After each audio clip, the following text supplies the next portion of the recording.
y le dice en el capítulo 5 y el versículo 8, porque ustedes antes eran oscuridad, pero ahora son luz en el Señor. Vivan como hijos de luz. Más adelante dice, todo lo que la luz pone al descubierto se hace visible. Cuando uno lee lo que Pablo le escribe a Éfeso, que cada palabra está elegida, como digo siempre, quirúrgicamente, con una precisión única, porque cada palabra tiene un significado especial. No es solamente, bueno, anden en luz, no anden en oscuridad, sino que Pablo está dejando entrever la responsabilidad que tenemos nosotros, los que ya tenemos al Señor, de administrar esa luz, que esa luz pueda servir para iluminar, que parecería casi un tema infantil. Decimos, sí, se supone que si es luz tenemos que iluminar, pero no si administramos mal esa luz, porque si usamos algo de la manera incorrecta, incluso cuando eso fue diseñado para bendecir, puede destruir. Un cuchillo puede servir para cortar una onza de pan o puede servir para matar a la suegra. Así que no todo es bueno o malo. Como verán, también tiene su utilidad buena. Y además puede cortar pan. Pero bueno. No, es broma. Como sucedía con los antiguos fariseos, el mal uso de las escrituras arruina a veces muchos futuros, desperdicia el potencial de la vida de muchas personas. Y nosotros como hombres de Dios, como mujeres de Dios, tenemos que tener mucho cuidado porque uno podría opacar el mensaje al no estar emocionalmente sano. Y Dios, cuando te ve emocionalmente sano, puede confiarte su mensaje a la iglesia. Si no, uno se convierte en un fariseo. Y los fariseos viven, están bien, todavía existen los fariseos modernos, trabajan rudo para seguir las reglas y para seguir los credos, hacen grandes esfuerzos para estar en lo correcto, pero estar en lo correcto no está mal, sino que el modo que manejan su estar en lo correcto es lo que está mal. Insisto con esto, estar en lo correcto no está mal, sino el modo en que manejamos en esa situación de estar en lo correcto. Los líderes religiosos de la época de Jesús estaban seguros que estaban en lo correcto. No estaban endemoniados, literalmente diciendo, bueno, estamos en lo incorrecto, pero vamos a crucificar a este que se dice ser el Mesías. Ellos lo llevaron a la cruz, siendo los autores intelectuales de ese crimen, convencidos que ellos estaban en lo correcto, sí, que este era un falso profeta. Estaban convencidos de que Jesús era un rebelde que agitaba multitudes. Estaban convencidos, estaban equivocados, pero estaban sinceramente equivocados. Y estaban convencidos de que su postura de justicia podía de alguna forma redimir el odio que tenían. O sea, se permitían el odio, se permitían la calumnia, la falta de respeto y finalmente la muerte. Todo le era aceptable en pos de estamos en lo correcto. Así que si hay que matarte porque yo estoy en lo correcto, te mato. Ese era el pensamiento del fariseo, eso es lo que llevó a Cristo en la cruz. Porque sentirte en que siempre estás en lo correcto te transforma en un crítico. Siempre estás criticando. Uno empieza a pensar que todo el mundo actúa mal, que todo el mundo está en contra de uno. Se pone en víctima y uno empieza a criticar. Dice la palabra en Juan 9:40 que algunos fariseos que estaban con él, al oírlo hablar así, le dijeron, ¿qué al Señor? ¿Acaso también nosotros somos ciegos? Escuchen lo que el Señor responde. Están diciendo los religiosos, aquel que dice, yo no me equivoco en nada. Si a mí me dejan hacer las cosas, yo las hago mejor que aquel, mejor que la otra y mejor que la otra. Esto es el espíritu de los fariseos. Entonces le dicen a Jesús, ¿qué? ¿Acaso nosotros somos ciegos? ¿Nos estás tratando de ciegos? Y el Señor les contesta, si fueran ciegos, no serían culpables de pecado. Pero como afirman que ven, como se creen perfectos, su pecado permanece. Lo voy a decir otra vez porque son las palabras, algunas de las palabras más profundas que Jesús tuvo. Si tú fueras ciego, eres ciego, te tropiezas porque pobrecito no ves. Pero no solo que eres ciego, sino que crees que ves. Por eso se te va a juzgar. Porque eres ciego y andas diciendo, yo veo bien, mátate si ves bien. ¿No te da bronca cuando le quieres decir a alguien, cuidado, y tropieza con eso que le vienes diciendo, cuidado? Entonces te da, pero si yo te lo dije. Pero no me dijiste, te lo dije. ¿Y por qué no quitaste las piedras? Porque te dije, no ves nada. Ponte unos lentes. Pero como dices que ves, arréglate. ¿Alguien tiene un esposo o una esposa que dice, yo veo bien, yo veo bien, yo veo bien? Y bueno, trata de leer entonces. Por eso pensaste cuando leíste el periódico, entendiste todo al revés, porque yo veo bien, yo veo bien. No, no estás viendo bien. Porque si fueras ciego, no serías culpable de pecado. Pero como tú afirmas que ves, tu pecado permanece. O sea, estar en lo correcto no nos da el derecho de culpar y juzgar, sino que estar en lo correcto nos da autoridad para impartir misericordia. Cuando tú sabes o crees que estás en lo correcto, no es para salir a matar al otro, es para otorgar misericordia. Como yo estoy en lo correcto, lo voy a ayudar a este o a esta que no está entendiendo. Te da autoridad para operar misericordia, no para apedrear. Ahora, Jesús, yo veo una diferencia abismal con nosotros, y me incluyo porque esta es una autocrítica. Jesús sabía cuándo trazar líneas y cuándo construir puentes. Traen una mujer desalineada frente a él, sorprendida en adulterio. La ley hebrea en Levítico decía que las adúlteras debían ser apedreadas en público. Y allí es cuando Jesús dice la palabra que traza una línea en la arena. Hay de los que creen que este es un detalle menor. Jesús dibujaba en la arena, perdía el tiempo, hacía garabatos. Yo creo que literalmente él traza una línea en la arena. Y luego, detrás de esa línea están todos los que están con piedras en la mano. Y les está diciendo, ok, acabo de trazar una línea, ustedes están del lado de los que hacen las cosas bien. Están del lado de los que hacen las cosas correctamente. No le está diciendo fariseo, pero se lo está dando a entender. Están del lado de los que cumplen los requisitos de la justicia.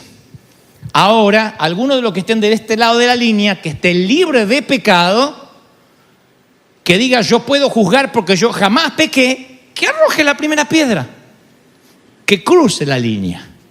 ¿Qué esperan? Cumplan la ley. Entiendo que Moisés dice que hay que apedrear a este tipo de mujeres. Bueno, cumplan la ley. Y saben el resto de la historia, nadie puede cumplirla. Uno a uno tienen que arrojar las piedras en tierra y retirarse. Ahora, los líderes religiosos hubiesen apedreado a la mujer hasta la muerte y se hubiesen sentido muy santos después de verla sufrir y morir ahí, desangrarse. Y tú dices, ¿de verdad? Sí, no te sorprendas porque todos nosotros tenemos dentro un pequeño fariseo que quiere crecer. Todos nosotros. Todos albergamos un pequeño fariseo. Depende de nosotros si lo alimentamos, se vuelve una bestia peluda o lo dejamos morir. Pero todos tenemos un pequeño fariseo dentro. Pequeñas muestras o síntomas para saber que ese fariseo está con nosotros. Bueno, el primer síntoma del fariseísmo sale a la luz cuando comenzamos a juzgar, como dije recién, a los demás por sus actos y a nosotros mismos por nuestras intenciones.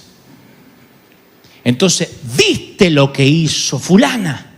¿Se habrá equivocado? ¿Cómo se habrá equivocado? Ya tendría que saber que no se tiene que equivocar.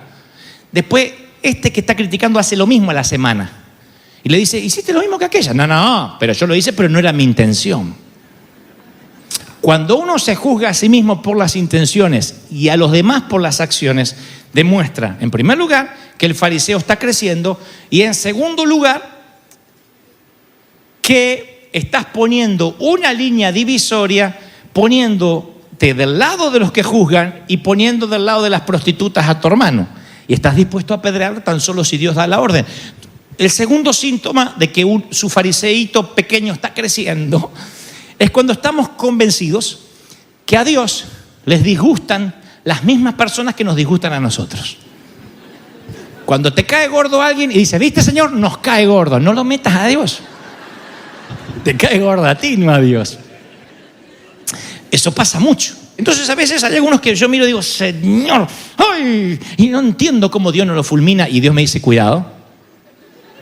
Porque si fuera por lo que te quieren fulminar a ti, ya estaría chamuscado hace años. ¿Por qué? Porque cuando te disgusta a alguien, no significa que le disguste a Dios.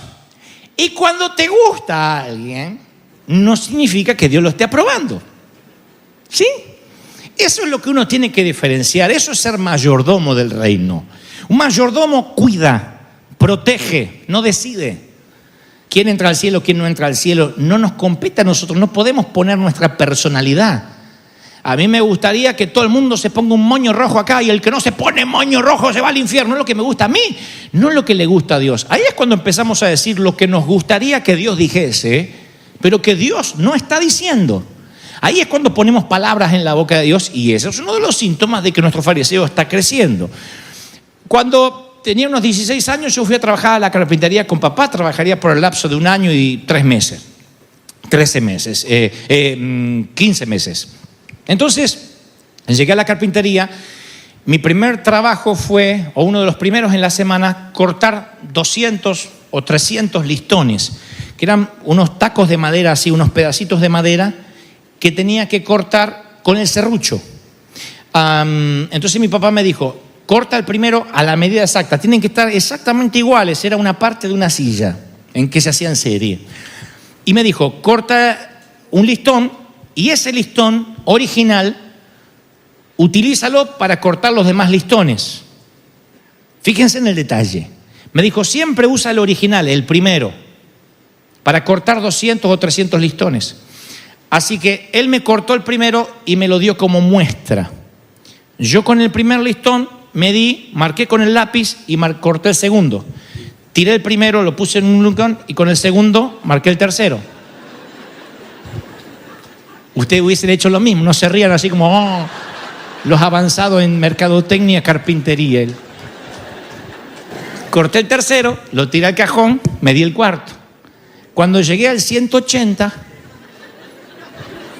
el grosor del lápiz, que la punta se iba haciendo cada vez más gruesa, eran así los listones. Entonces mi papá me dijo, córtate todo mal, porque si siempre medí, pero mediste con el original. No sé, ¿dónde está el original? Y por allá habrá quedado. El segundo seguro se parece al primero, pero el de 190 no se parecía en nada al primero. Entonces mi papá siempre decía, tienes que medir con el original, siempre tienes que medirte con el original, porque si no lentamente te alejas de la medida. Hay un antiguo teorema que establece que si tu hipótesis básica con la cual comienzas es inexacta, cada conclusión posterior también va a ser inexacta. O sea, los astrónomos dicen que si lanzas un misil hacia Marte y estás a 1 centímetro corrido de la plataforma de lanzamiento, vas a pasar a 1500 kilómetros de Marte. Si te alejas un poquitito de la plataforma de lanzamiento, pasas a 1500 kilómetros de Marte. Entonces no podemos estar un poquito lejos del diseño original de lo que es Jesús, porque un poquito lejos puede ser muy peligrosa, muy peligroso. A veces muchas personas religiosas comenzaron estando cerca de Jesús y de a poquito se fueron alejando de lo que es Jesús. Cuando vemos a las personas que dicen que son cristianas y están llenas de odio, de orgullo, de ira, de crítica, tú dices, ¿cómo puede ser? O no son cristianas o están endemoniadas. No, se empezaron a mover de a poco. Adolfo Hitler, tal vez el hombre más malvado de la era moderna, se decía cristiano. Se jactaba de su creencia en Dios y convenció a las masas que contribuirían al plan de Dios y liberaban al mundo de los judíos que crucificaron a Cristo. Él se jactaba de ser un buen cristiano. No es difícil no encontrar una foto de Hitler leyendo la Biblia. Entonces uno no piensa que son gente diabólica. Y allí es cuando espiritualizan los actos de orgullo, de celos. Es una persona peligrosa porque además si es un líder de influencia y está contaminado y todo lo justifica con la Biblia, entonces tenemos esas guerras santas que no terminan nunca. Es sumamente peligroso ser cristiano sin volvernos constantemente a Cristo. Porque uno cree que el cristiano se transforma en religioso y después la línea de religioso al fariseo es finita. Y un día somos fariseos modernos y no nos damos cuenta. Los pescadores dicen que la tentación que captura a los peces no es el anzuelo, es 1% el anzuelo, pero 99% es el sabor de la carnada. Entonces yo creo que Satanás no va a convencer principalmente a un cristiano con una capa roja y un tridente. Yo creo que él sabe que si puede camuflar su 1% de engaño con 99% de verdad, entonces va a lograr una gran red de peces. Y entonces te mete su venenito de 1%. Como dijo alguien tomaría una botella de agua mineral que diga 99% agua pura extraída de las rocas, 1% orina de cloaca. Sin embargo, Satanás te mete el 1% de agua cloacal. ¿Cuál es ese agua cloacal? Que hay un momento que en la iglesia empiezas a no compartir, no me gusta aquel, no me gusta el otro, y es lógico porque somos un hospital y acá hay gente enferma, hay gente en reparación. A diferencia de los inconversos que también están enfermos, nosotros reconocimos que estamos enfermos y nos metimos a terapia y estamos recibiendo infusiones de sangre del Espíritu Santo de Cristo todos los días, pero estamos en reparación. Somos gente imperfecta. No somos un museo de santos, somos gente imperfecta. Y como digo siempre, si alguien dice, yo no soporto estar con esta gentuza, no te me vayas, porque también necesitamos hipócritas, si no, no estaríamos completos. Somos gente imperfecta, gente que necesitamos reparación. Algunas con cosas más llamativas, otras con cosas más solapadas. Pero somos una iglesia de gente imperfecta. Busquen ese sermón en internet, gente imperfecta, en los mensajes de River, donde predicamos de que estamos en reparación. Cuando no entendemos eso, trazamos la línea y creemos que estar en lo correcto nos da el derecho a juzgar. Cuando veas a algunos que tiene una justicia que todo el tiempo está buscando errores y dice aquel y el otro, recuerda que cuando señalamos así, hay 3 dedos que nos señalan a nosotros. Entonces uno debería decir, si tengo que elegir, si yo estuviese de nuevo en el episodio donde está Jesús, la adúltera y los apedreadores, yo cruzaría la línea y me pondría del lado de Jesús y la prostituta. Yo estaría con ellos dos. No estaría del lado de aquellos que aún cuando arrojaron su piedra en tierra, siempre decidieron que se quedarían del otro lado de la línea. Los que hacemos las cosas bien, los que nunca nos equivocamos. ¿Cuál es la solución para no caer en este error? La solución es regresar siempre a Jesús, ver el espíritu con el cual Él enseñaba. Das un pasito alejado de eso y te conviertes en un fariseo moderno. Te conviertes en alguien que de pronto olvida cuál era el corazón de Jesús. El corazón de Jesús no era condonar el pecado. El corazón de Jesús era amar al pecador. Amarlo profundamente. Y hay algunos en la Biblia que tú dices, y el Señor los amaba. Algunos terribles cobradores de impuestos. Judas. ¿Saben lo que es tener a un tipo que sabes como hijo de Dios?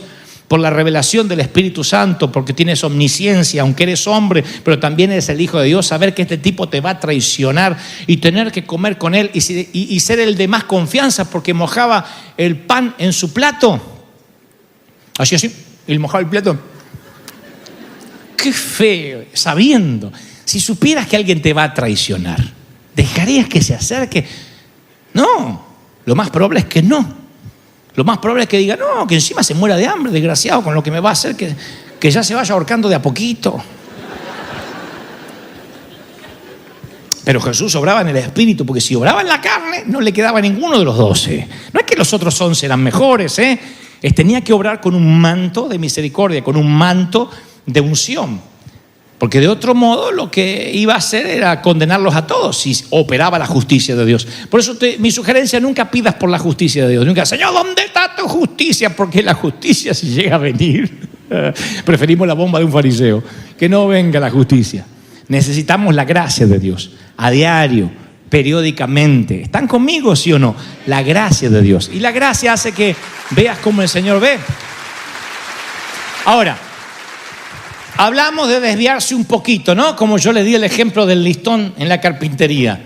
Pero también te puede decir muy lejos de Jesús, muy lejos de la Biblia, que también es un síndrome del fariseo. Por ejemplo, se los voy a explicar. Los fariseos definían el Pentateuco, las Escrituras, y la aplicaban de una manera más estricta que lo que pedía el Señor. Por ejemplo, por temor a violar el sábado, el día sábado, el séptimo día, los rabinos ordenaban que el pueblo judío no saliera de sus casas por 24 horas, para no violarlo. Eso no era una orden de Dios, quédense dentro de las casas el sábado. La orden de Dios era que tomen un día para descansar, que no trabajen. Pero ellos siempre hacían una milla extra que Dios no les estaba pidiendo. ¿Quién de ustedes, teniendo una ovejita, se les cae en un pozo? Hoy no la puedo agarrar. porque siempre hacían un paso más, iban más allá de las escrituras. El fariseo siempre hace algo más que Dios no le está pidiendo, y eso también es un acto que atenta contra la soberanía de Dios, porque están diciendo, porque yo hago las cosas bien es que no peco, no por la misericordia divina. ¿Tiene sentido lo que trato de decir, sí o no?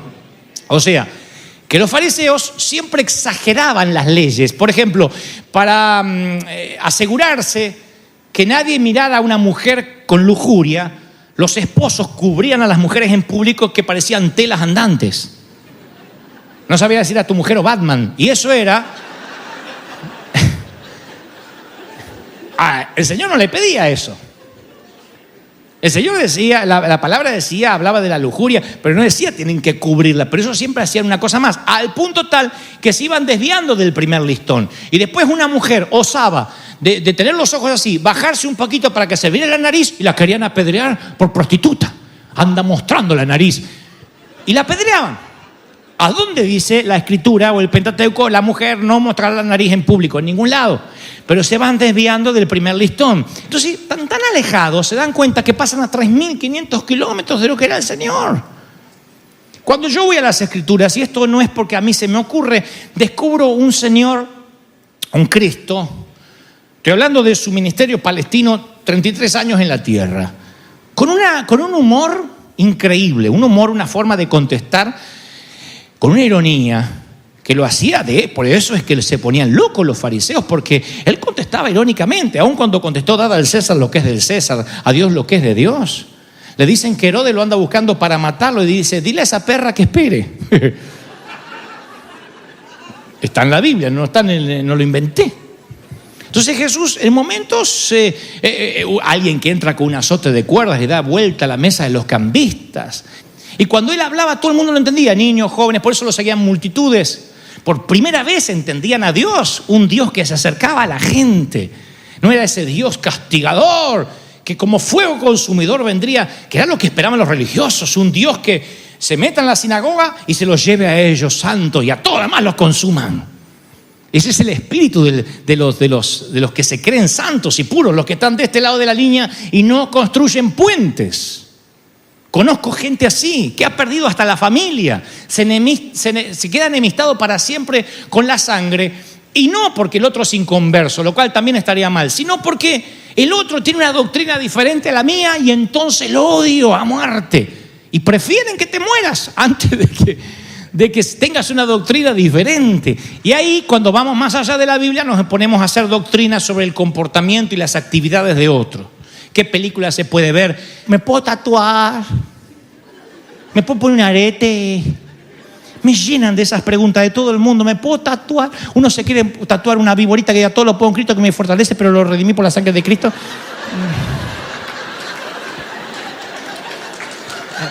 Ahora, yo digo siempre, si uno tiene que decirle se puede o no se puede, uno entra en la ley. Yo no digo se puede o no se puede. Lo que digo es, uno tiene que basarse porque, a ver, ¿esto me edifica? ¿No me edifica? ¿Glorifica a Dios? ¿No glorifica a Dios? Y cada uno da cuenta a Dios de sí. Por eso nuestras reuniones de Santa Cena es cada uno dé cuenta a Dios de sí mismo. Si está en comunión, tome la Santa Cena. No podemos mandar policías y cámaras ocultas a ver qué hacen y qué no hacen, porque lo más probable es que no la tome nadie la Santa Cena. Lo más probable es que seamos gente imperfecta, que necesitemos gracia todos los días. Todos los días. Todos los días. ¡Aleluya!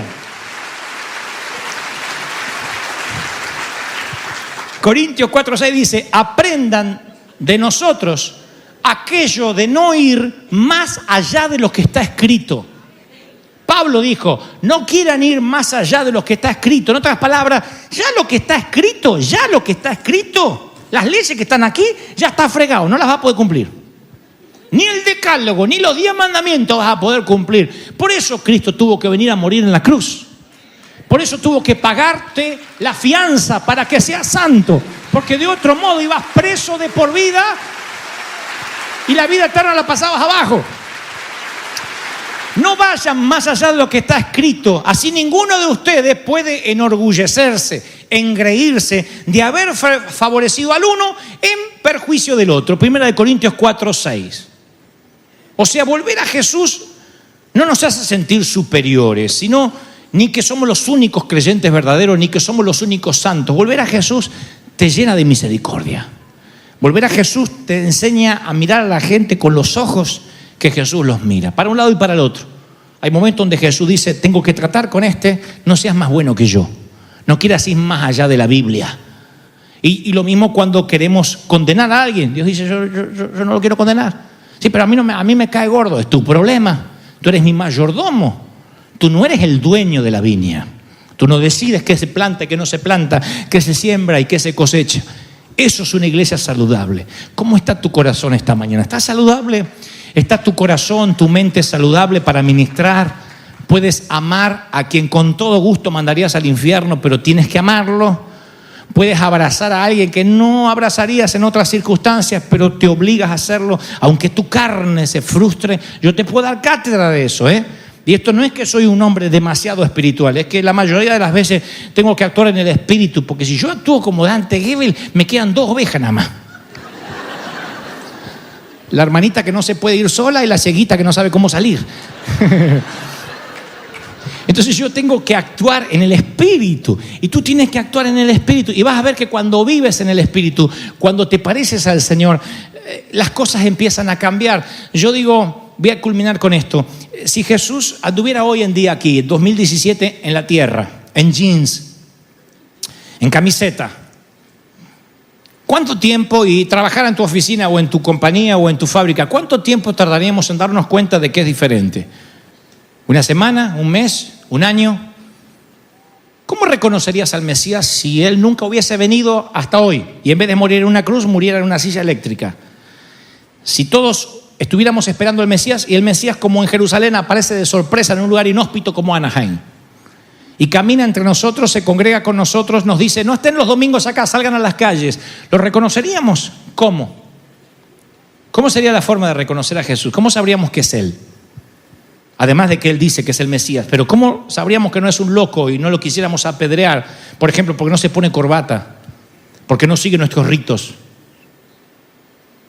Y la pregunta va más profunda: ¿cómo reconoce la gente que estás con Cristo? En tu compañía, en tu empresa, en tu oficina, ¿cuánto tiempo tarda en darse cuenta de que eres diferente? ¿Un mes? ¿Un año? ¿O nunca? Porque si nunca se dan cuenta de que eres diferente, es porque tienes que volver al listón original. Tienes que volver a leer los evangelios.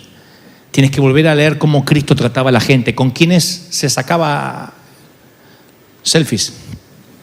No las había, pero se las hubiese sacado en esas mesas que decían estaban llenas de publicanos y pecadores, prostitutas y ladrones. Nunca verán a Jesús trazar una línea y dejar al otro lado al ladrón, nunca. Decía, quiero ir a tu casa a comer.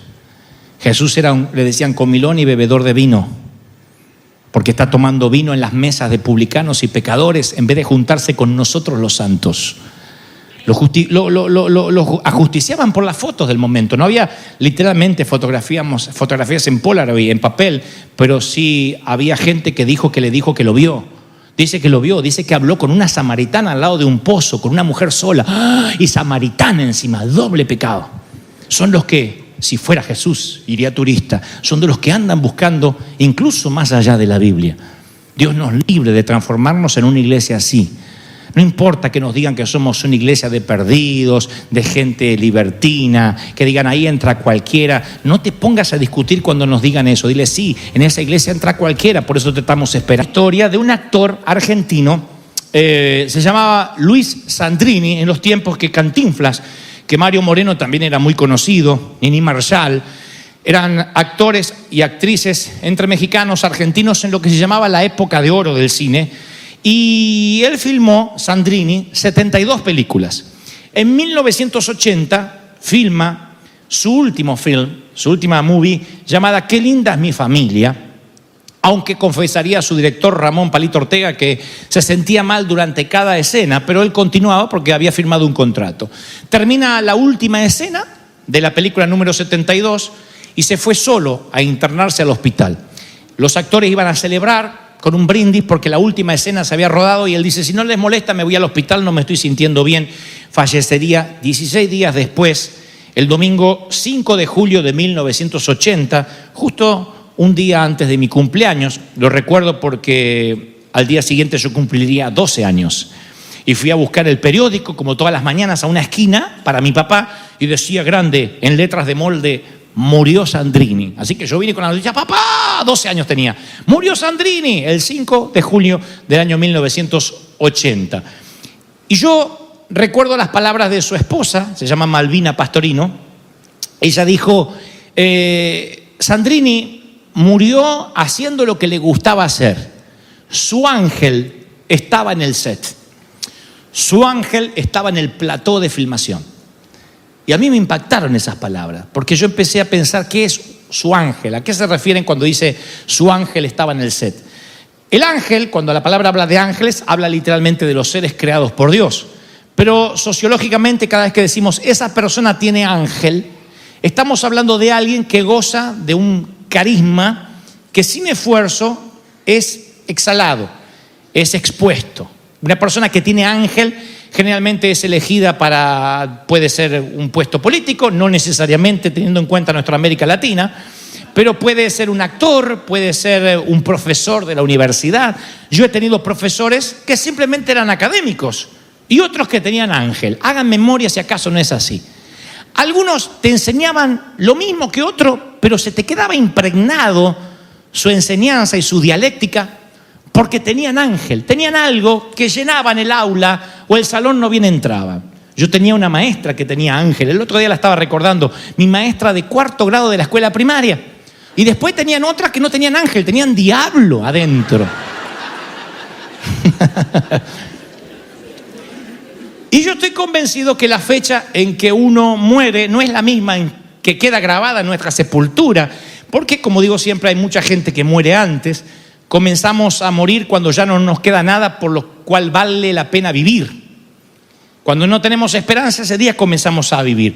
Y es irónico que descubrir algo que valga la pena morir, presten atención a esto, descubrir algo por lo que valga la pena morir es lo que nos mantiene vivos. Cuando uno dice, yo descubrí algo, estaría dispuesto a morir por el Señor, eso te mantiene vivo. Estaría dispuesto a morir por mi nación, eso te mantiene vivo, soldado. Estaría dispuesto a morir por esta república, eso te mantiene vivo, señor presidente. Estaría dispuesto a morir por la congregación, eso te mantiene vivo, pastor. Cuando encuentras una razón por la cual estarías dispuesto a ofrendar tu vida, es ahí cuando valoras la vida. Parece un contrasentido, pero tiene mucho sentido. Y cuando uno descubre su ángel, cuando descubre su pasión, descubre su propósito en la vida, uno nunca más, como alguien me enseñó, vuelve a trabajar. Y quiero dejar esto en claro para que nadie diga avivamiento, me quedo de léborda y sigo derecho toda la vida. No.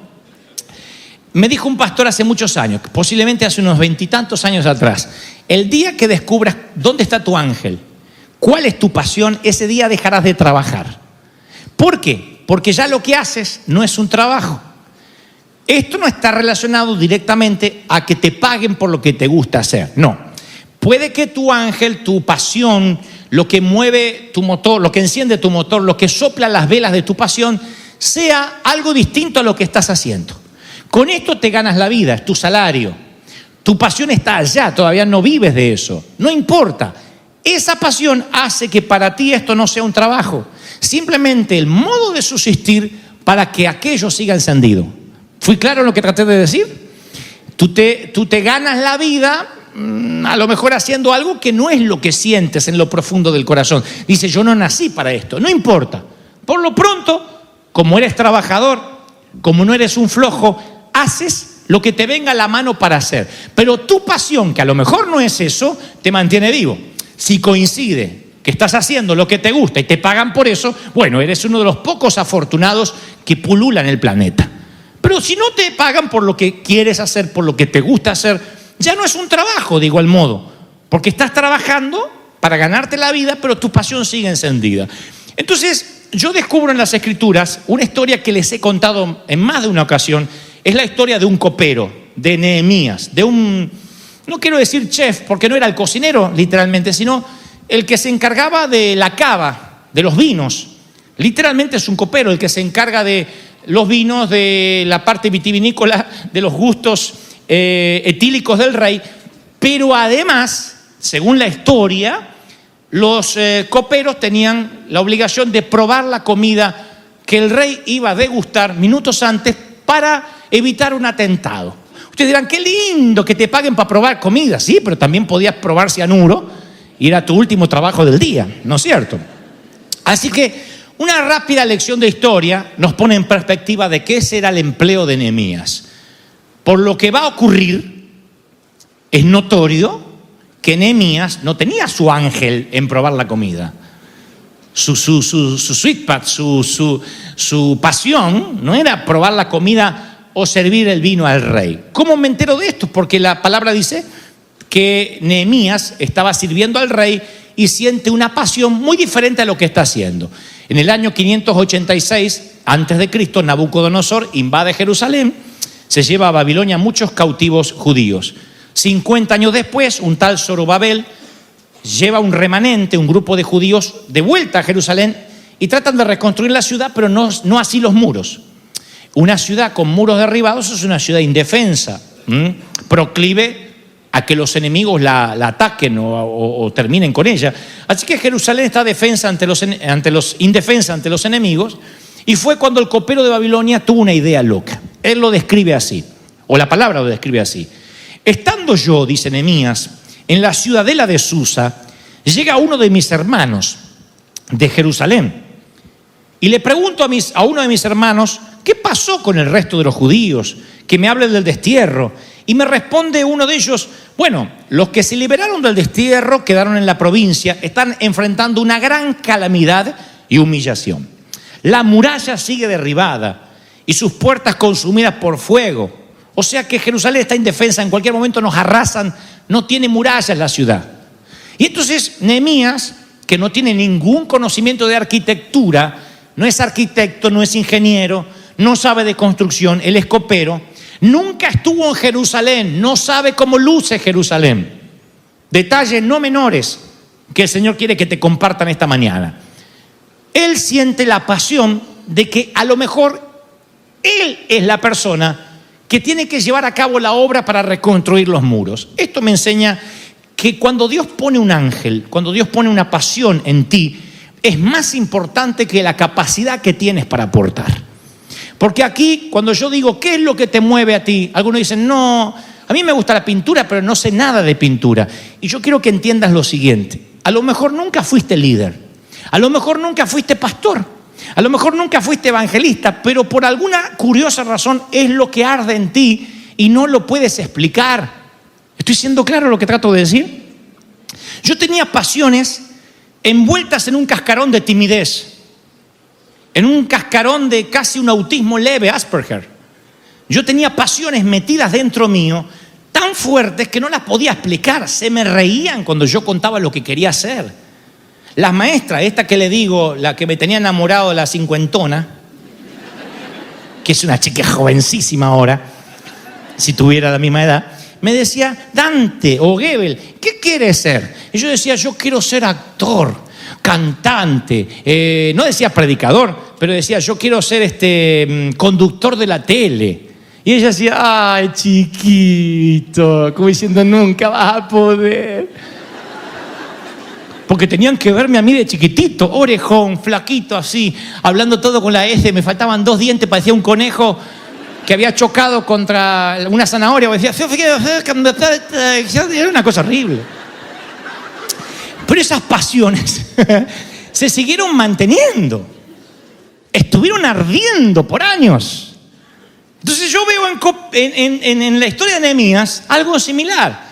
Alguien que funge, que oficia de copero, pero que ahora tiene una pasión que nada tiene que ver con la tarea que está desarrollando. Y Dios le está hablando a alguien. Cuando Dios habla de Pedro, ¿es por qué? Es porque hay un Pedro. Así que si Dios te está hablando esta mañana, es porque yo estoy seguro que Dios preparó este mensaje. Alguien está haciendo algo de lo cual no se siente feliz de lo que está haciendo. Y el Señor me dice que te diga, no vas a morir haciendo lo que estás haciendo. La pasión que yo implementé en tus células, la pasión que implementé en tu corazón desde el vientre de tu madre, va a salir a la luz, porque para eso yo te predestiné, para eso te traje, para eso te creé, para eso te gesté, para eso te hice crecer. ¿Lo estás creyendo, sí o no? Muy bien. Yo conozco personas muy exitosas, como tú, que son muy infelices. O sea, tienen los diplomas en la pared, pero no son felices. Ahí es cuando uno ve y llega a la conclusión, es un buen médico, pero no tiene carisma, no tiene ángel. ¿Por qué no tiene ángel? Porque no es feliz siendo médico. Y si uno va atrás en su historia, le dice, ¿y por qué eres médico si no te hace feliz? Y te va a decir, porque mi papá quería que sea doctor. Ustedes van a encontrar a celebridades de Hollywood que luchan por llegar a la cima, y como dijo hace poco un periodista respecto al suicidio de Robin Williams, dijo, ¿qué habrá en la cima que los asusta tanto? ¿Qué habrá allá arriba que cuando llegan terminan su vida en una mezcla de barbitúricos, ahorcándose, arrojándose por un puente?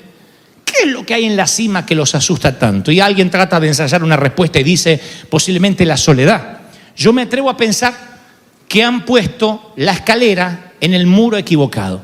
¿Llegaron arriba? Sí, pero en la pared equivocada. Eso es lo peor que te puede pasar. El peor consejo que le podamos dar a nuestros hijos es, hijo, tienes que ser exitoso, tienes que tener una casa, tienes que tener un auto, tienes que tener una cuenta bancaria, tienes que tener... Todo eso está bien que lo instemos a que no tenga que pasar a premios económicos. Pero si en el afán de que no pase a premios económicos le apoyamos la escalera en la pared equivocada y él quiere ser artista y yo le apoyo la escalera en la pared de doctor, cuando llegue allá arriba, a la cima, va a encontrarse que es un infeliz. Porque aunque tiene éxito, no es efectivo. Nada hace que salte de la cama los días lunes. Por el contrario, quisieras quedarse bajo las cobijas porque de lo que se gana la vida no lo llena, no lo hace feliz. Y tú puedes decir, bueno, pero ¿qué tiene que ver eso con lo espiritual? Si tú estás lleno con lo que haces, si te sientes bien con lo que estás haciendo, lo transmites. Y ahí cuando dicen, este tipo, esta dama, tiene ángel. ¿Estoy siendo claro? Es maravilloso ver, no solamente pensemos en personas extrovertidas, pensemos en un cartero con ángel. Pensemos en un mesero con ángel. ¿Han visto meseros con ángel? Usted dice, ¿puede un mesero sentir que ha puesto su escalera en la pared correcta? Sí, yo creo que sí. O si bien tendrá otra pasión por otra parte que equilibra lo que hace como mesero. Tal vez el atender las mesas está pagando su pasión, que está en otro lado. Pero a mí me fascina un mesero que me hace comer lo que no quiero comer, me hace pagar lo que no quiero pagar y me hace dejarle un tip que no quería dejarle. Digo, me pide matrimonio, capaz que lo pienso. Es maravilloso. Pero no hay nada mejor cuando tú ves a alguien que no está lloriqueando, cuando da lo mejor con una sonrisa. La milla extra es un mandamiento divino, es una administración de la mayordomía. ¡Aleluya! Y yo he descubierto con los años que prefiero fracasar en algo que amo antes que tener éxito en algo que no disfruto. No hay nada más maravilloso en decir, me salió mal, pero amo esto, que en tener éxito en algo que no disfruto. Mi hermano mayor, actualmente ha partido a la gloria del Señor, mi hermano mayor me llevaba 6 años y por una cuestión casi lógica, teníamos a 7 cuadras de casa Werner von Siemens, una empresa alemana de telefonía que tenía su colegio high school ahí dentro. Eran muy pocos los que podían entrar. Así que fuimos a rendir el examen porque mi hermano fue ahí. Mi hermano estudió ahí, se quedó trabajando ahí y se recibió de técnico electrónico. Y le fue bien a mi hermano, compró su casa, era técnico electrónico allí en Werner von Siemens. Así que a mí no me preguntaron, ¿dónde fui yo a estudiar? A Werner von Siemens. Así que me sentaron a estudiar electrónica. Me ponían un teléfono, ¿se acuerdan los teléfonos que hacían?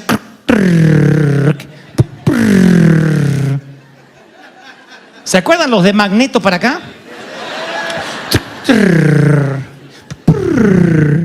Y teníamos que arreglar teléfonos todo el día con los tornillitos y ver la electrotecnia, los cablecitos. Imagínense a mí. Yo tenía un ataque de caspa y yo estaba que me rascaba la cabeza y no podía. Era la inutilidad andante. Y le digo, mamá, esto no es lo mío. ¿Qué importa que es lo tuyo? Te van a comer los piojos. Ve a estudiar. Claro, De haber seguido, yo hubiese llegado quizá a la cima de lo que mamá quería, pero era la pared equivocada. Y cuando estás en una escalera, en una pared equivocada, todo tu entorno cambia. Y aquí es cuando yo quiero hablarte de lo que es la atmósfera equivocada o equívoca por no encontrar tu ángel. Voy a hablarte un poquito sobre las atmósferas. Yo creo en el poder de la atmósfera, del ambiente. Nehemías dice, aconteció en el año 20 del rey que estando yo delante de él, tomé el vino mendocino argentino y se lo di al monarca. Escuchen, yo nunca, dice Nehemías, había estado triste en su presencia. Nunca. O sea que el copero no era el bufón del rey. Sin embargo, él destaca, pero nunca lo hice sin una sonrisa. Leo lo que no está escrito. Dice la Biblia, nunca estuve triste en su presencia. ¿Qué significa? Que ¿cómo estaba en su presencia? Feliz. Entonces decía, Nehemías, el vino argentino, ¿cómo no, señor? Lo va a acompañar con algo, una aceitunita, un taquito, un burrito mexicano tal vez. No, Nehemías, ¿probaste si el burro estaba envenenado? Lo probé, señor, cómalo tranquilo, no hay veneno. Picoso sí, se va a acordar cuando vaya al baño, pero no hay veneno. Gracias, Nehemías. De nada, señor. Ese era Nehemías. Tener una persona así en el ministerio, en la empresa, como jefe, como empleado, en tu hogar, es maravilloso porque te cambia la atmósfera. Yo creo que los monarcas, como los jefes de Estado, conocen el poder de la atmósfera. De hecho, la historia dice que nadie puede nunca amargarle la fiesta al rey. Nadie puede aguarle su estado de ánimo. Cuando un rey veía a alguien triste, lo mandaba a decapitar, cosa que los pastores debiéramos hacer de tanto en tanto. ¿Por qué lo decapitó a fulano? Porque estaba triste. Había que impostar la risa o la felicidad cuando se trataba de un monarca. Y por eso Nehemías dice, yo nunca había estado triste delante del rey. Y el rey lo notó. Y le dice, Nehemías, tú no estás enfermo. Esto no es más que tristeza en tu corazón. He ahí el poder de la atmósfera. Yo una vez leí que los custodios de las prisiones federales desarrollan unos instintos muy acentuados de tanto trabajar con prisioneros y siempre huelen en el aire que va a ocurrir un motín. Ni siquiera tienen que ver actitudes sospechosas, huelen el motín. Tú le preguntas a los guardias de prisión cómo es que olieron el motín o lo previeron y te dicen se puede oler en la atmósfera. Cuando tú entras a una habitación y dos personas o más estuvieron discutiendo, aun cuando tú no sabes que estuvieron discutiendo y entras inmediatamente después, tú sientes lo que se llama la tensión en la atmósfera. Uno huele las atmósferas. La presencia del Señor está en todo sitio porque Él es omnipresente. Pero su presencia manifiesta dice que Él habita en medio de la adoración de su pueblo. ¿Por qué tiene que haber adoración? Para que Él habite. Porque ese es el caldo de cultivo para que el Señor venga, para que su presencia manifiesta esté aquí. Cuando se genera una atmósfera de adoración, el Señor habla. Si es una atmósfera de distracción, el Señor no habla. Tú podrías pensar, pero el Señor tiene poder para hablar igual. Claro que sí, también tenía poder para hacer milagros en Nazaret y no los hace porque dice que ve mucha incredulidad. Y cuando ve incredulidad no hay atmósfera de milagros. Para que haya milagros tiene que haber atmósfera de milagros. Alguien me dijo alguna vez, tú preparas la atmósfera y le hablas mucho al alma del hombre y eso no está bien. Y yo le digo, ¿por qué no está bien? Si el alma fuera malo, Dios nos hubiese dejado sin alma. Somos tripartito, cuerpo, alma y espíritu. Yo no puedo llegar a tu espíritu, eso es una tarea del Espíritu Santo. Pero puedo llegar a tu alma, con las palabras, con la elocuencia. Puedo conmover tus sentimientos. Eso es una tarea que como orador sí me compete. ¿Cómo no voy a hablarte al alma? Hay de los que dicen hasta poner música de fondo apela al alma y no dejas que el Señor hable al espíritu. Pero si el alma también es parte de la creación divina. Y yo creo que a veces una adoración hace que el alma se aquiete, se vayan las preocupaciones y el espíritu quede libre para que el Señor nos hable. ¿Me siguen? Tienes cuerpo, ¿correcto? Si en lugar de estar sentado en esa cómoda butaca, estarías sentado sobre una silla de clavos, Por más que el Espíritu Santo quiera hablar a tu espíritu, las nalgas te gritan, no aguanto más. Y yo diría, pero que ignora el cuerpo. ¿Cómo vas a ignorar el cuerpo si estás incómodo?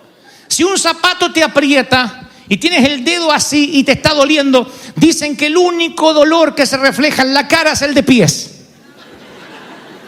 Y veo a algunos que están calzando un número menos hoy. Estás... Y el dedo así. Llegas a tu casa y esos dedos escapan a la libertad como una empanada así, desguazada. ¡Ah! Hacen los dedos, ¿no? Si te aprieta el zapato, tú no me puedes oír. Te bloqueas. Y por más que el Espíritu Santo quiere traer convicción a tu espíritu, tu pie dice, no aguanto más. Preferiré que me escuches descalzo. Siguiendo esa línea de pensamiento, he aquí el alma. Entonces, el alma se maneja por atmósferas. Si tú vas a organizar una boda, un cumpleaños de 15, necesitas que haya una atmósfera de festividad, música, un pastel, te vistes bien, no estás en chancla en una boda. ¿Por qué? Porque es parte de la atmósfera. No, hay que vestirse bien, vamos a una boda. Es parte de la atmósfera. Una atmósfera que se repite crea un clima. Y un clima que se repite se transforma en una cultura. Entonces, en la iglesia aquí en River, nos vestimos, no necesariamente con la mejor ropa, pero lo mejorcito que tenemos en el closet, los que somos de la casa. No venimos, me vengo así en short y de acá me voy a la playa. No. ¿Por qué lo hacemos? Cualquiera puede venir en short, no es que se lo vamos a prohibir. Pero el entorno, a los que llegan, le van diciendo implícitamente, mira que acá venimos a crear una atmósfera de adoración, de excelencia, de quietud. Estamos aquí diciendo, Señor, venimos a crear una atmósfera propicia para que tu presencia descienda, haga habitáculo y nos hables. ¿Están conmigo, sí o no? Entonces, todo tiene que ver con un clima. Cuando ese clima no es propicio, el rey te dice, ¿por qué está triste tu corazón? Y claro, Nehemías le da un vuelco el alma, porque de pronto el rey se da cuenta que él generó la atmósfera inadecuada, de modo que el monarca se dio cuenta que algo no está bien. Y tiene que confesarle por qué no está bien al monarca. Miren, hay una diferencia entre termómetro y termostato. El termómetro mide la temperatura, punto. Este niño tiene fiebre, tiene temperatura, calentura, le dicen en algunos países. Yo no lo digo mucho porque significa otra cosa en Argentina, pero tiene...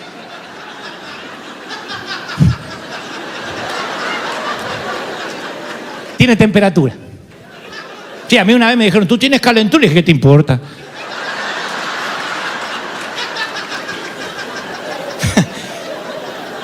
Este niño tiene temperatura. Eso es el termómetro. ¿Qué hace el termostato? Cambia la temperatura, cambia la atmósfera. El termostato es lo que dice, acá hace mucho calor. Entonces tú lo programas que si pasa más de los, vamos a hablar en centígrados, por ejemplo, o en Fahrenheit, si pasa más de los 80, te baja a 77, 76. Eso es el termostato. Regula la temperatura, la cambia.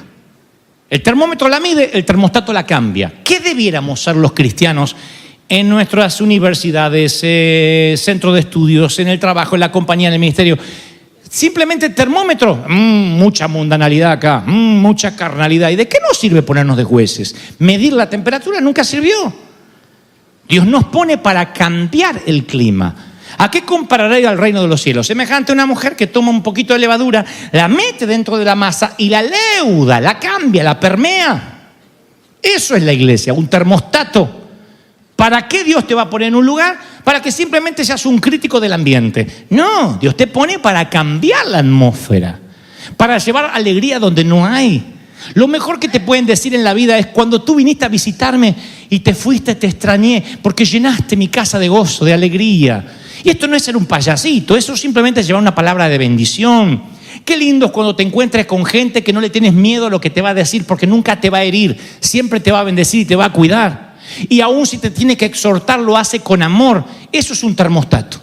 Alguien que te encanta saludar porque te dice, Dios te bendiga, ¿cómo estás? Voy a orar por ti. Pero los termómetros, te veo mal, qué cara, Y tú dices, tu abuela ya sabía eso, no necesitaba que me lo digas.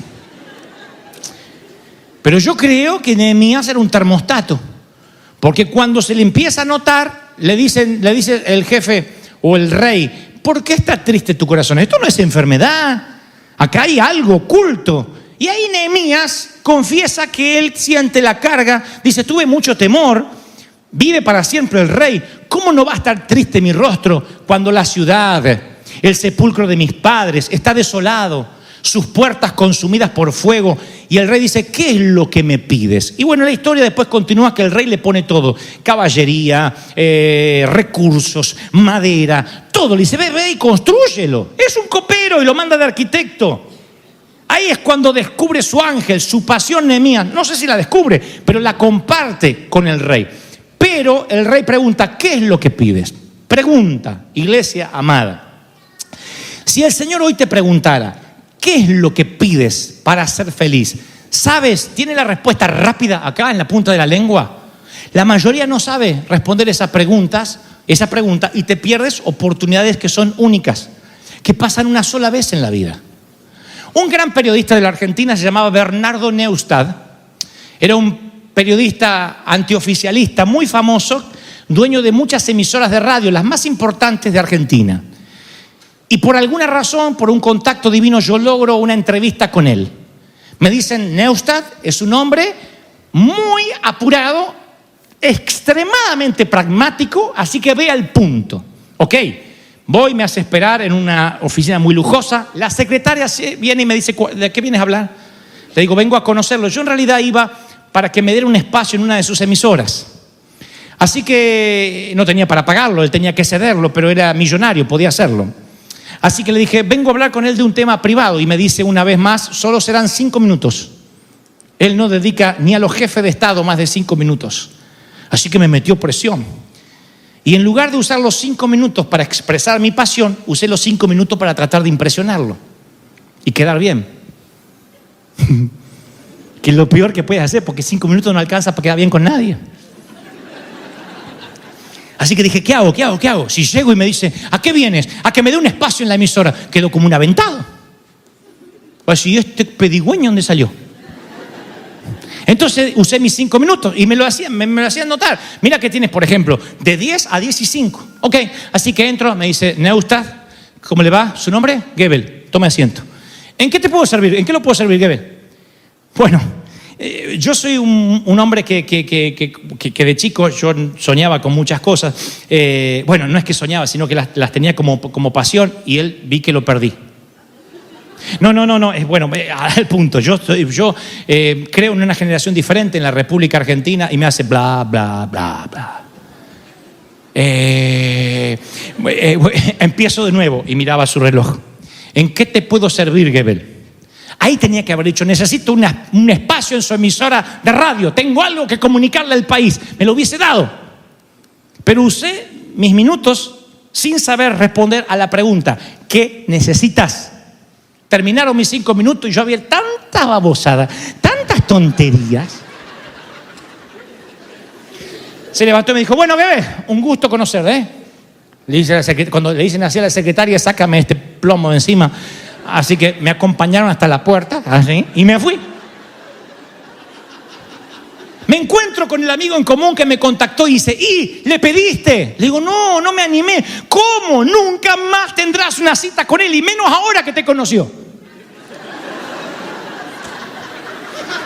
Así que, cuando el rey dice, Nehemías, ¿cómo puedo servirte? ¿Qué necesitas? Es un rey el que lo está preguntando. No sé, ¿qué siento en mi corazón? Sí, ya voy. No dice eso. Hay pasión. ¿Dónde está tu ángel? Si yo hoy te preguntara, ¿dónde está tu ángel? ¿Qué quieres? Si tuvieras ahora que decirme ya, rápido, esto es lo que necesito y no lo puedes resumir en 2, 3 palabras, entonces, mi querido, tú no tienes un ángel. Necesitas saber, no es que, bueno, Dante, tú lograste muchas cosas, yo tengo todavía mi ángel. Si me preguntas, ¿qué quieres ya que te ocurriera ya? Yo ya lo sé, no te lo voy a contar porque ¿qué te importa? Pues es cosa mía. Tampoco me estoy pidiendo que me lo digas en voz alta, digo, deberías decirle al Señor, sí, eso es lo que yo quiero, ya, no aguanto. No es esa ansiedad, Eso es, determina lo que quieres ser y eso te será firme, dice el Señor. Determina hacia dónde vas y eso te mantendrá en dirección. ¿Están conmigo, sí o no? Y respondía al rey: si le place al rey, envíame a la ciudad de mis padres, porque yo la voy a reedificar. Fíjate la seguridad del tipo.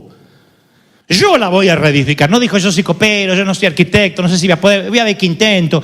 Yo la voy a reedificar. Eso subyuga al rey, porque los que manejan poder son subyugados por la gente que es segura. Los líderes nos subyugamos, admiramos la seguridad de alguien. Lo que vas a hacerlo, hazlo con seguridad. Párate con seguridad, adora con seguridad. La seguridad no es orgullo. Si alguien conoce tu corazón y conoce el mío, sabe que no es cuestión de orgullo, es seguridad. Bueno, Dios me puso acá. Nadie sigue a un pusilánime. Nadie quiere estar en el mismo barco de alguien que todos los días se plantea dónde va a ir. Imagínense: capitán, ¿dónde vamos hoy? No sé, está tormentoso, vamos a doblar para allá. Un día se lo pasas, al otro día ahí, ahora vamos a doblar para allá. Al tercer día ahí, no sé, dónde nos lleva el viento. Tú te bajas de ese barco. Tú necesitas que alguien sepa dónde está dirigiendo su barco y entonces te subes. Te encanta estar con alguien que dice: mira, a lo mejor vamos a pasar tormenta, a lo mejor la pasamos mal, pero por aquí es. Esa es la visión que hace que la gente se encolumne detrás de una bandera. Una visión clara. Escribe la visión en tablas y que corra el que lee en ella, o que lea de corrido el que lea las tablas. O sea, que no tenga problemas para entender la visión. El ángel, las pasiones comienzan a veces con una sola célula que se enciende en tu corazón, y el catalizador a veces es un mensaje, una palabra, una noticia que te dan, como a Nehemías, que preguntó cómo andaban las cosas y la respuesta de su hermano cambió la trayectoria de su vida para siempre. Nehemías estaba a 1600 kilómetros de Jerusalén, y tal vez tú estás también a 1600 kilómetros de tu pasión. No te gusta tu jefe, no te gustan los empleados que te rodean, no te gusta el ministerio que estás desarrollando. Y no siempre nos va a gustar lo que estamos haciendo, insisto. Yo no tengo una gran vida, pero a lo largo de los años yo vendí libros puerta a puerta. Fui carpintero con mi papá. Trabajé un día en un banco y me escapé. Fui a sacar fotocopia y nunca regresé. Algún día les voy a contar la historia.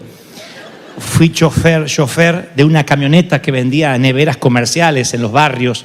Diseñé revistas, ilustré libros de estudio. Fui el encargado de limpieza de una imprenta. Y serví a muchos hombres de Dios. Gran parte de mi vida. Y tú dices: ¿y dónde estaba tu pasión? Obviamente en no hacer la limpieza en la imprenta. Yo me llenaba los dedos de mugre. No sé qué me pasaba, pero tenía las uñas negras, pero peor que las de un mecánico, porque los mecánicos se las pueden limpiar no sé cómo ahora. Los mecánicos en mi tiempo morían con las uñas negras. Yo tenía las uñas negras así de la tinta de la imprenta, y con las uñas negras servía a los hombres de Dios los fines de semana, que era el único momento que podía. ¿Dónde estaba mi pasión? En servir a los hombres de Dios, en hacerle la tarea más fácil, levantarle los brazos. En una tontería capaz que llevaba los instrumentos, limpiaba, ayudaba, barría. Si me dejaban dirigir los coros, los dirigía con mi voz desafinada, de la cual Vera está aprendiendo. Pero lo hacía. Esa era mi pasión. Y mientras tanto hacía cualquier cosa. Vendía nevera. Hola señora, ¿no tiene chicos en edad escolar? Vengo a traerle una enciclopedia. Mi pasión, lo que soplaba mis velas, no era eso. Eso me mantenía comiendo. Me permitía comprar mi propia ropa, autoabastecerme, pagarme mi camión. Pero no lloriqueaba. Dios sabe que yo no lloriqueaba, yo no me quejaba, yo mantenía la actitud, porque sabía que a donde iba yo tenía el poder de cambiar la atmósfera, de que la gente me extrañara cuando ya no estuviese ahí. Me han despedido de la carpintería, de las neveras comerciales y de la venta de libros con lágrimas. No te vayas, Dante, porque yo aprendí que si mi pasión me mantenía encendido, también lo iba a transmitir aún en aquello de lo cual no me hacía feliz. Y lo hacía mi segunda milla. No me estoy vendiendo ante ustedes. Les cuento también mis errores, como la fregué con este periodista que no supe qué decirle. Así que como te cuento una cosa, te cuento la otra. Cuando yo trabajaba en lo que no me gustaba, lo hacía con felicidad. No tenía nadie que me dijo, por fin te vas, Gebel. Nadie. Siempre me despidieron con cariño, extrañándome, porque yo sabía que ahí no iba a morir, que no iba a morir con las uñas negras, que algún día me las iba a limpiar. Yo sabía que algún día tendría las manos más limpias, que algún día, si yo servía y honraba a siervos de Dios, Dios me permitiría también a mí servirle y que otros me ayudarían y me servirían y me honrarían en el mejor sentido de la palabra. Yo sabía eso, pero tenía que buscar mi propio ángel. Una mujer llamada Agnes sintió el llamado al ministerio cuando era adolescente y ella diría después, tenía 3 centavos y el sueño de construir un orfanato. Y trabajó durante 50 años entre los suburbios de Calcuta y ganó el Premio Nobel de la Paz. Cuando le preguntaban luego a Agnes o María o la Madre Teresa cómo hizo para marcar una diferencia, ella respondía, no me pidas que te cuente cómo hice yo, búscate tu propio Calcuta. Siempre decía la Madre Teresa, busca tu propio Calcuta, tu propio ángel. ¿Dónde está tu ángel? ¿Dónde está tu pasión? Porque si no, vas a trabajar para la pasión de otro. Y está bien, si ese es, en definitiva, tu sueño. Pero si no lo es, te vas a frustrar.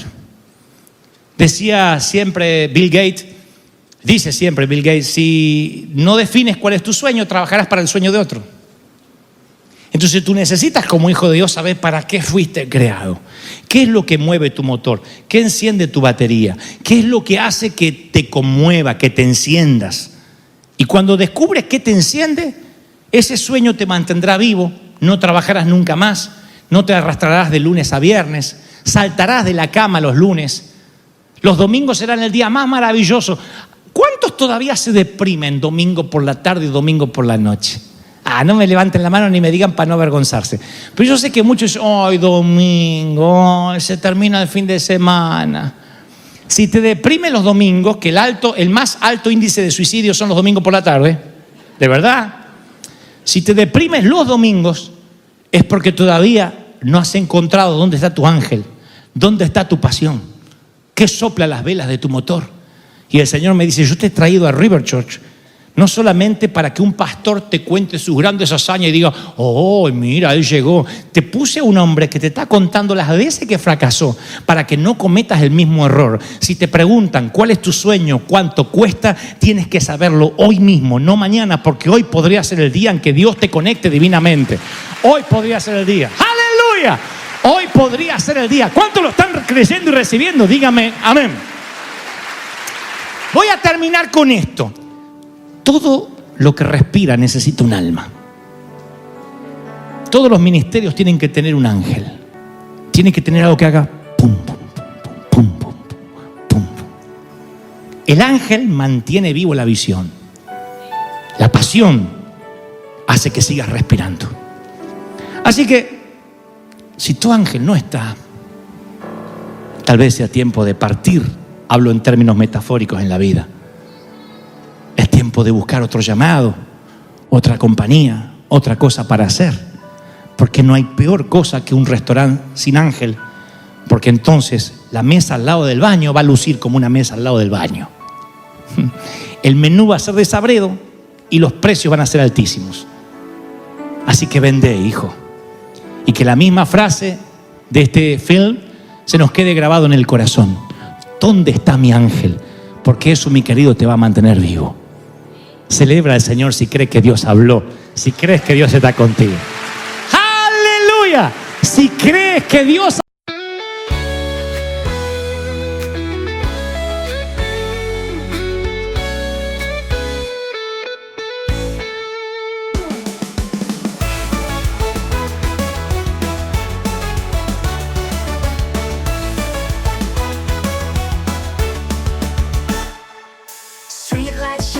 Michigan's tide, neon dreams paint the city side by side. Got my boombox thumping, hairspray in the air. Tonight's the night, baby, anything can happen, I swear.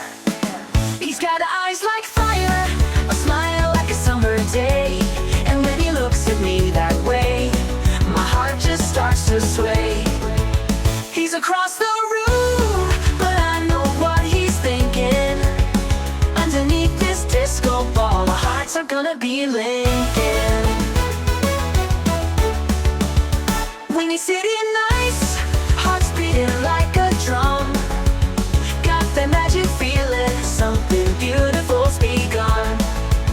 He's holding out his hand under the neon glow. Tonight we're gonna rewrite the stars, baby, don't you know? We're cruising down Lakeshore Drive, radio blasting our song. He's holding my hand tight, knows how to treat a girl right all night long. We're young, we're wild, got the whole world at our feet. This feeling's electric, baby, can't you feel the heat? He leans in close, whispers secrets in my ear. The city fades away, all I hear is him right here. Fireworks in my soul, this moment's meant to be. Underneath the Chicago moon, he's everything to me. He's got eyes like fire, a smile like a summer day. And when he looks at me that way, my heart just starts to sway. He's across the room, but I know what he's thinking. Underneath this disco ball, our hearts are gonna be Lincoln. Windy City nights, hearts beating like a drum. Got that magic feeling, something beautiful's begun. He's holding out his hand under the neon glow. Tonight we're gonna rewrite the stars, baby, don't you know?